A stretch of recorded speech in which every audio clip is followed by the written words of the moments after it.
All right, so let's talk a little bit back to the credit cards thing. We've talked ad nauseum here about acquiring transferable currencies. So another message that you can kind of take with you today is don't accumulate in one program, accumulate in those Chase Ultimate Rewards, those Amex membership rewards, Citi Thank You points, or for those of you that stay in Marriott's, Marriott Bonvoy points. All of those are transferable currencies. They can be used on another carrier or another hotel. Transferable currency is the key to award redemptions. When you're locked into just United and you see that Air France redemption open up, you're stuck, as Dave said. Single airline programs have you locked into that one alliance. Bank points can be moved where the opportunity and arbitrage is best. Get them all. Try to accumulate as many of those as possible. And optimize what you transfer based upon arbitrage opportunities, your personal banks, and how you will replenish them. So one of the things to keep in mind is that most bank points, Amex membership rewards, Chase Ultimate Rewards, they will consistently have bonuses to transfer those points out. So you may see a 25% bonus on British Airways Avios. So when you transfer Chase Ultimate Rewards to Avios, you'll get a 25% bonus on top of whatever the normal transfer ratio is. Keep on those bonuses. That's just free miles coming your way, and it'll cost you less for an award redemption.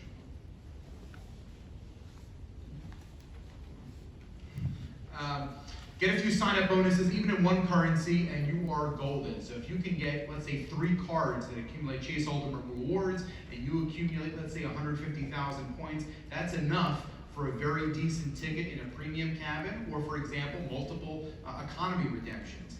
Don't ignore economy redemptions. I know we focus on the suites and all the doors and all the fancy mattresses and stuff, but economy tickets can be very expensive.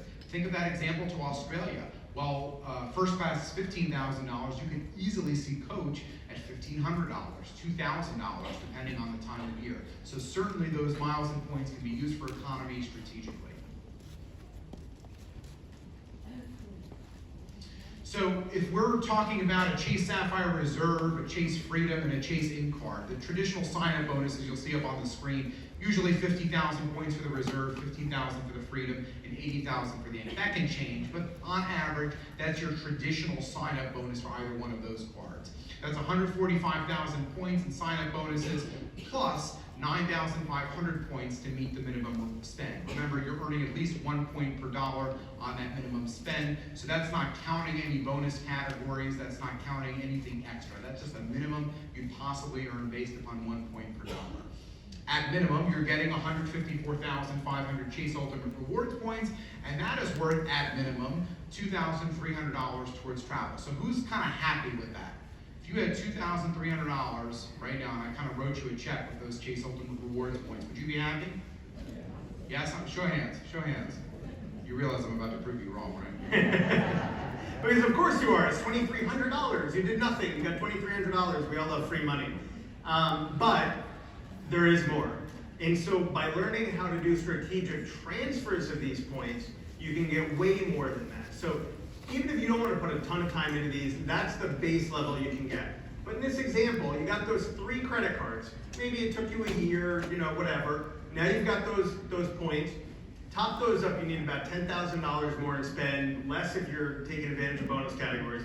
You got 240,000 Chase Ultimate Rewards saved up. You find some availability, you transfer over, and you are lying in this. And so we're tying it back into showing you that this is really accessible. This is not, people see us do this and they're like, I wish I could do that like the way you do. You can do it the way we do it. And that's why I'm so glad that the New York Times was able to have us in here to do this for you. We're not done yet, but thank you. We're getting there. We're very close because I know I want time for Q&A. I just wanted to show you a couple of the cards in our wallet, and then we're going to take Q&A in just 2 seconds. All of these are in my wallet, and except for the last 2. And I got to tell you, my wallet needs to be replaced on a regular basis because I do have the best cards for every category. But the Chase Sapphire Reserve for 3 times on travel and dining, Amex Gold for 4 times on groceries. For my business, the Blue Business Plus by Amex, 2 times on everything. It's so easy. Citi Prestige, 5 times points on dining. By the way, I value all of these points at more than 1 cent each. So in my opinion, I'm getting almost an 8% rebate on every time I go to the restaurants, which is fantastic. Jamie uses the World of Hyatt credit card and the American Executive card.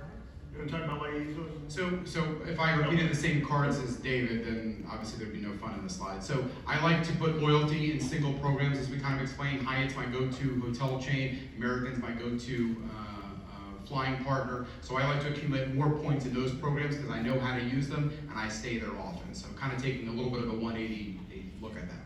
Okay, and the last thing I want to talk about is bonus categories. So I mentioned at the beginning, I run a website called yourbestcreditcards.com.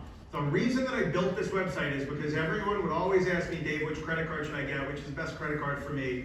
And the answer is that it depends. And the reason it depends is because all of the credit cards, remember I was talking about all that competition in the United States? They're all falling over themselves with those bonuses and also with bonus categories. So 4 times at the supermarket, 5 times at a restaurant, all of these things. So which ones offer the best for how you spend? It's really important that you figure that out because that's how you're gonna maximize ongoing. You can only get so many bonuses.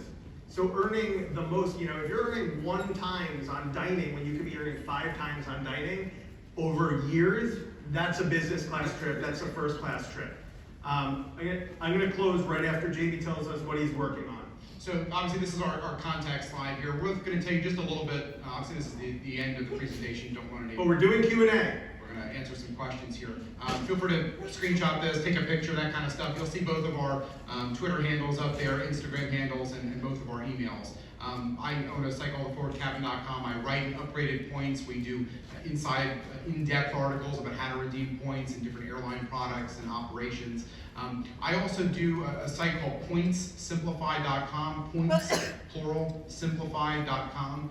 That will actually help you book your awards. So if you're kind of stuck, if we totally overwhelmed you today, you can pay to have me look at those awards and actually book them for you. And it kind of takes the hassle out of it if you've got all these points and you don't know what to do with them.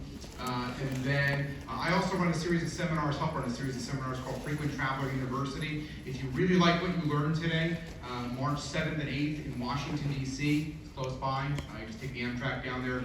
It'll be 2 full days of these sessions. So delving into specific programs, specific credit cards, specific alliances, specific awards. This is just the icing on the cake. There is so much more underneath the water here to delve into, and it's 2 full days of these sessions, similar to the New York Times Travel Show, but for frequent flyer junkies. Okay, now, before anybody walks out, I want to let you know I have a little freebie for all of you on your way out. Created a sticker sheet that you can put to peel off bonus categories to put on the back of your credit card. So if you're that person that can never remember, this is the credit card that I use for 5 times on dining or 4 times on groceries, please take one of the sticker sheets on your way out. My lovely fiance at the back table has a big stack of them. They're free. You can put them on all of your cards. Some people find that really invaluable, especially if you're really into it, you have a spouse that isn't, you can label their cards. That's number 1. Number 2 is, I was doing a book signing across the hall for my book, Miles Talk, Live Your Wildest Dreams Using Miles as Points. I will be doing a short second book signing after this. They're going In order to the book, it's an 80-page, 2-hour read, Introduction, Miles and Points, that will summarize everything we talked about here today, plus more. And lastly, I'd love for you to read milestalk.com for sure. We have a Miles Talk Facebook group that has just the most gracious miles and points people you can imagine. We talk about everything, so I would love to see you in the group. And also, want to continue to be inspired by Instagram every time I go somewhere. I like to make people jealous, and then I like to tell you how you can do it yourself.